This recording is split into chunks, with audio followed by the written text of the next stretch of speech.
During an alert, keep your portable radio tuned to the Conelrad radio frequencies, 640 and 1240 on the AM dial, for the latest reports and advice.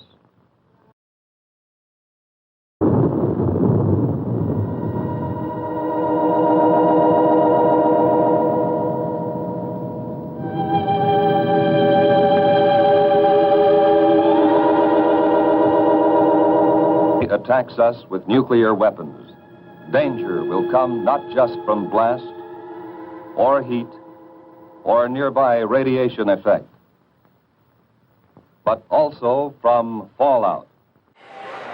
Well, in the 1960s, between about 1960 and 1962, about 200,000 people built air raid shelters and fallout shelters in their homes or in their backyards. Considering the population of the United States at that time, that's really not that high a percentage, but it seems to be a common thread that people seem to think these existed. With modern movies that have come out, like Blast from the Past, everybody thinks everybody had a fallout shelter. Watch and listen. One day, these facts may save your life.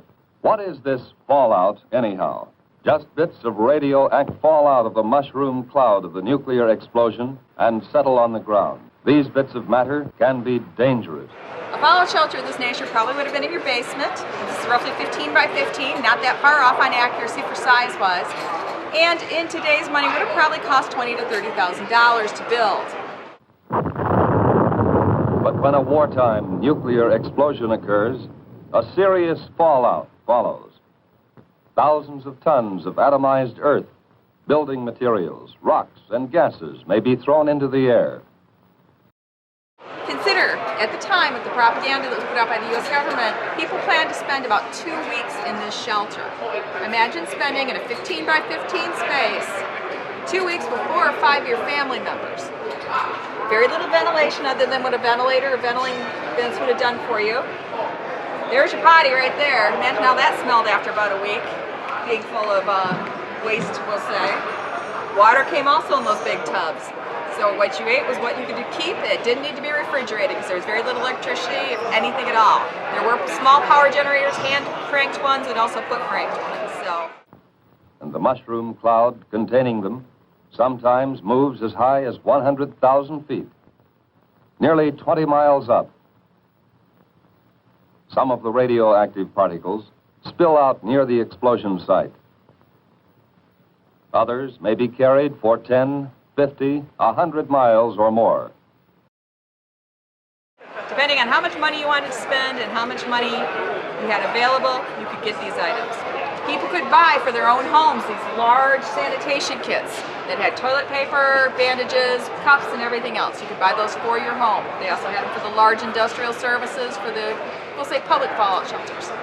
Many of these fallout shelters were built in secret. They didn't want the neighbors to know that you had one because you only had enough supplies in here for you and your family. So people would also have firearms in their fallout shelters in case the neighbors started beating on the door so they could defend themselves. So if there has been an explosion of a nuclear weapon within a 200 miles of you, you should suspect every unusual concentration of dust in the air of being fallout. At that time, most people would rather be dead than red. They would rather be in a fallout shelter than be communist. So it was quite a psychological warfare item, not only by the government, but also by the Russian government. Experts will estimate the probable path and speed of approaching fallout and try to keep you posted. But it may come before you hear any details by radio or otherwise. You must take precautions, whether you hear their report or not. Find the best shelter you can. The more solid substance you can put between yourself and the fallout, the better. But an ordinary frame house with windows closed will give considerable protection. In a house, it's best to get on the floor, away from doors and windows. Or if you can, find a location with additional walls in the center of the building. A basement is even better if the house has one. If you plan to use such a cellar, or your basement, or any other shelter, stock it with food and supplies. To equip and supply your shelter area, you need some of the same things you might take on a vacation camping trip. First, sleeping equipment to to fit your shelter areas. Folding cots, or sleeping bags and blankets.